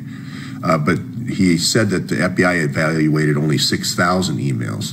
But what Boyce added to it was there's 500,000 State Department emails in those 650,000, okay? And they had to do with lots of nasty topics like child exploitation, sex crimes, perjury, obstruction of justice, money laundering, and pay to play. Now, that's not me, that's the chief of detectives, longtime chief of detectives, Robert Boyce. This is going to come forward. I believe Boyce will come forward. He's been tangentially named as the source for this comment. I believe now with Comey trestling in under this information now that Boyce will come forward. We're still waiting for that. Now, for those who've said all along the way that I will mention again that the cell phone records were also subpoenaed in this case. So Judicial Watch has a lawsuit out for 2 years now, and yesterday 1,000 emails came forward that proved basically prove this case, so Comey had to come forward with this. But I believe that also these cell phone records will come forward with the 6 trips of Hillary to Jeffrey Epstein's island. Now, for all of those of you who say I protect Israel, because everyone knows I'm Jewish in the series, and I never say anything about Mossad or Israel and so forth. I've had Ehud Barak here in the corner, up here in the corner, for about 100 days. You can go back and check it. But you can't bring people in because it seems conspiratorial until you have an underpinning of fact. And that's what I'm saying. Now, if you remember, Preet Bharara was here. We had to get Preet Bharara out of the investigation. Had to get him out of the obstruction. So that happened about 45 days ago. So accomplishments were made along this series. I'm not saying I'm the only reason that Preet Bharara was pushed out by Trump, but I believe there was a contributing factor from this series and all the researchers on this series. And again, I did not forget about Ehud Barak. Anthony Weiner is not the dope that they try to make him out to be in this series. This information was going from Hillary to Huma to Anthony through this desktop syncing process, not through just one BlackBerry, but it's going to be through a dozen BlackBerries, all of Hillary's dozen BlackBerries, and they are going to be going to the different Wall Street firms. But that remains to be proven. Now we're going to go back to the facts here. If you want to, in the series here, this group of Awan brothers is working in Congress. There's 3 brothers working in Congress, and they're working for some of the most sensitive committees in Congress, and they also own 12 homes. I physically went to all 12 homes, knocked on every door in all 12 homes in the Virginia area, and the most interesting was this one here in 9667 Hawkshead Drive. That was in Lorton, Virginia. I knocked on the home, and Andre, and I know his full name, and this is his wife who is in the Navy. I know her full name. I'm not going to reveal that name. I just wanted to add credibility that this is Andre T. I'll probably add his last name here soon. For all those concerned that I'm revealing a U.S. Marine's name to the Muslim Brotherhood, or I'm revealing a name to Pakistani extremist groups through Awan, the Awan brothers, to Jat, and to perhaps other extremist groups like Fuqra. They already know his name because Imran Awan, one of the Awan brothers I was talking about who works in Congress, rented him the home. So he knows what his name is. Now, Imran Awan used a false name to rent Andre and his wife this home for a 5-year lease. But the bottom line is that this Marine here, Andre T., found these BlackBerries and these laptops in this home that Imran Awan had left in that home. This is going to become more famous than the Watergate Hotel and the tape on the door, I believe, because it's the key to the whole story. It's not just Huma's server, desktop linking to her BlackBerry, or in this case, her husband's BlackBerry, Weiner's BlackBerry, but it's also going to be Debbie Wasserman Schultz's BlackBerry linking to her BlackBerry. It's going to be Hillary's BlackBerry linking to her laptop. It's going to be Valerie Jarrett's BlackBerry linking. These are all State Department BlackBerries. I've confirmed that. These are all State Department issued BlackBerries. And the reason why they used the BlackBerry supposedly was because it was such a cumbersome system to go through the secured terminals that the BlackBerries were used instead. So you're going to have Susan Rice's BlackBerry linking to her BlackBerry. So these are going to be you've heard the story about the 17 BlackBerries. I believe that's going to be very close to the 19 different conspirators that were involved in the entire conspiracy, okay? So I think you're going to see more about Andre T. He stood here on this step right here on this door and told me straight in my eye that these had government markings on them.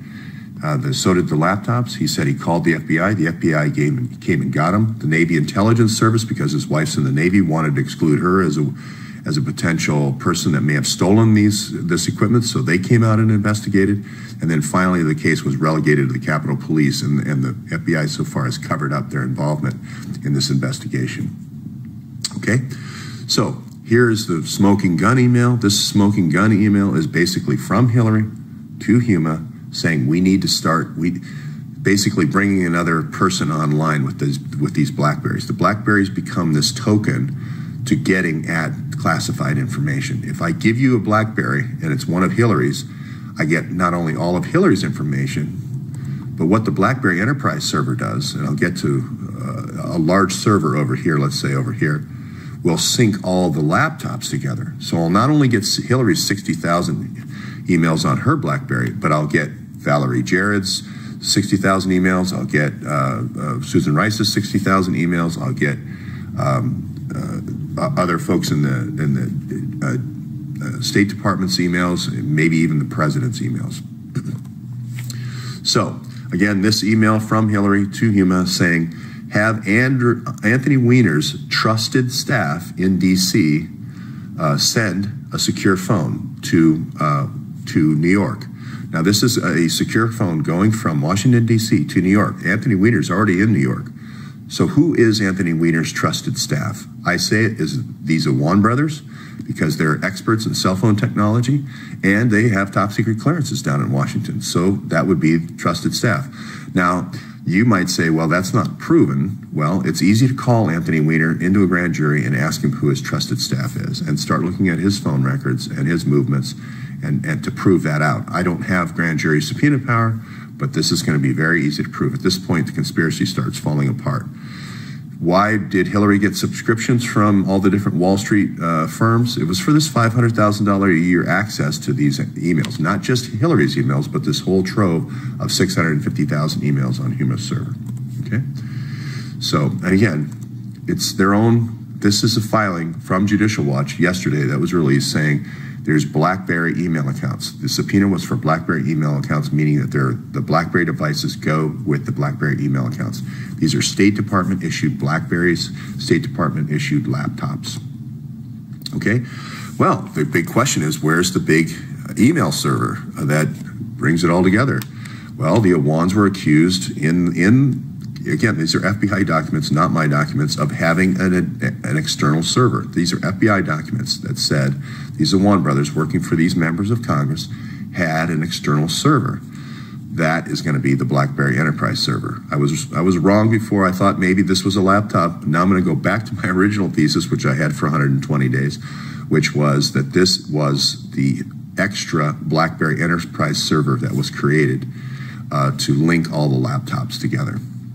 It's going to be very easy to, as I mentioned for 120 days ago, the server logs will tell the whole story. All this syncing, this replication, these replication servers is all logged. There's detailed logs. There's going to be logs over the network as well as logs written to log files as well. So, and again, phone records are going to tell the story on the BlackBerries. I should change that to BlackBerry phone records because there's going to be a geolocation function for every one of those. So we're going to know where the people were, where they moved around to, and so we're going to know where the laptops synced with the different conspirators. So the BlackBerry Enterprise server is going to unwind the rest of the conspiracy. It's going to be very simple from here on in. Again, a lot of the legwork on all this has already been done through modeling that we've done through all the researchers that have been involved in this project. What the total, so this is an FBI document that from the investigation, where the 19 names in the conspiracy from the State Department, the people who use BlackBerry email servers, was blacked out, was redacted. So what we've done is looked at different people along the way who had BlackBerries and therefore would be likely people to subpoena. Okay, Victoria Nuland I mentioned, Rajiv Shah was at USAID, Doug Band, I've mentioned, Justin Cooper, Lanny, who's the White House counsel, Jack Lew, Treasury, Dennis McDonough, Chief of Staff, Chris Stevens, et cetera, Samantha Power, Susan Rice, Patrick Kennedy, all these names put forward. Again, maybe some of them, half of them are not correct, but half of them are going to be correct. Tom Nitis, I've mentioned him since about day 40. So at this point, this conspiracy is almost, if the FBI just produces the BlackBerry logs, this conspiracy is over. It's done. The whole thing, all 19 are done. Now, I've questioned way back when about day 40, day 45. Did the FBI already give immunity to all 19 of these conspirators?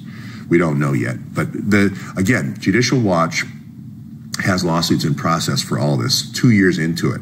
So this isn't something now that we have to wait another 2 years. It's just a matter of the kind of the meat falling off the bone. We're at the end of the turkey cycle here, I believe, in the cooking here. Jake Sullivan's going to be another one that's going to be another blackberry that's going to be in this mix.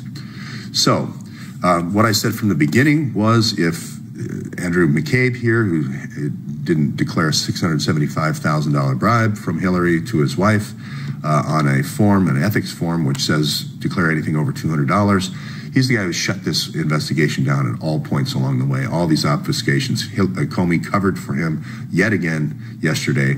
I've said from the beginning, if he publishes these 650,000 emails, not all the content of the emails, just the metadata, to, from, where, and regarding what, for Hillary and Huma servers, the case is over. So I still say that. I still say he says he still wants 5 years to go through the emails. I say that's obstruction, not me just saying it's obstruction. Number 3 at the FBI said no grand juries, no subpoenas, no court orders, immunity for all the co-conspirators, letting all the co-conspirators in on the same interview. I mean, these are crazy things the FBI never does. Now, if you followed the series, you probably know that Andrew McCabe has a disruption campaign against good old George here. It's light disruption. I'm obviously not limping or anything like that, but I do have a light disruption campaign going on, but I'm going on to the bitter end here because this is the truth. This is really kind of a pivotal moment. This is a Watergate moment in the history of the United States. Now, where does the investigation go on from here? Well, here's Omar Awan. Again, when someone testifies on LinkedIn and puts their own profile information, their own picture up, I tend to believe them, okay? And here is a Baltimore article about their family here living in Fredericksburg, and I've gone to his home in Fredericksburg as well. Now, the key question, and this Omar Awan was also working for Congress at $147,000. He says he's not related to the other 3 Awan brothers who are also making over $160,000. But my question is, because we have an Omar Awan with a serial number that matches up with one of the other Awan brothers, Abid Awan, could it be that this Omar Awan, working in Congress over as a senior process business analyst, he's actually working with the PeopleSoft system, so he would have access to creating positions in the Congress? Okay, is that Omar Awan really Abid Awan? And is really, there are only 2 Awan brothers? Is it really Omar and Abid Awan who are the same person, and then Imran Awan, and then maybe Jamal was added in at the end as a runner? So is this Omar Awan the guy who went to Pakistan and had the VIP from the New Dawn article, had the VIP trip to try to clear his father from all the lawsuits from the 12 farmers he cheated? You have to watch the series now to go back and see that piece. But what I did do is I went last night to a property in Chicago, which is not far from 3 different airports, the Aurora Airport. It's kind of equidistant between 3 different Chicago airports. And I've talked about these airports being involved in rat lines, especially drug rat lines. And that property here in Bolingbrook, Illinois, is associated with a guy named Muhammad Ali Awan, which is associated, again, going back to that Lorton address. Now, this Muhammad Ali Awan only worked for Congress for 2 months, and I'm thinking that may be a summer page or something like that. But that Muhammad Ali Awan is linked to an Omar R. Awan to this address here in Bolingbrook. The reason why this is important is this could be a tie between the Awans in Washington, D.C. and Awan Brothers, Inc., which is a trading company, which if you go out in Bolingbrook, it's basically pro-Logis warehouses as far as the eye can see. It's just warehouses for as far as the eye can see in Bolingbrook. It's definitely a transshipment city. So don't have the link there yet, but that's where the investigation is going. So that's this morning. I just wanted to recap though, and I've asked people to scrape, this series has gone on 193 days, and I've asked people to scrape the screens. Now there's been other people that have created Facebook groups. So there's comments there. There's been over 450 videos. So there's comments for every one of those. There's also comments on people's slides where I have all my citations and so forth from the different journalists. People have scraped that into a text file. So computer programmers have gone through and gotten the comments from the videos, as well as the comments from the slides. And also, someone has written metadata for every episode, for every slide. So summary metadata for every episode. That file, that text file, is 7 times the size of the Bible. So I'll repeat that. All the metadata from this series is 7 times the size of the Bible. Now, I'm not saying this is the same quality as the Bible, of course. And by the way, as a Jew, I've read the part. I can't read Hebrew, so I've read the Bible as my source. So the Torah, the Talmud, and the rabbinicals, and for the Old Testament. But I've also read most of the New Testament as well. And a lot of the Bible, as you know, it isn't chronological. It doesn't start with Genesis and end with the end of times. It is different slices, and that may be the only thing I have in common with the Bible. But this is the same idea here. Someone later then came back and wrote a chronological treatment of the Bible, which I love, beginning to end, using all the different sources.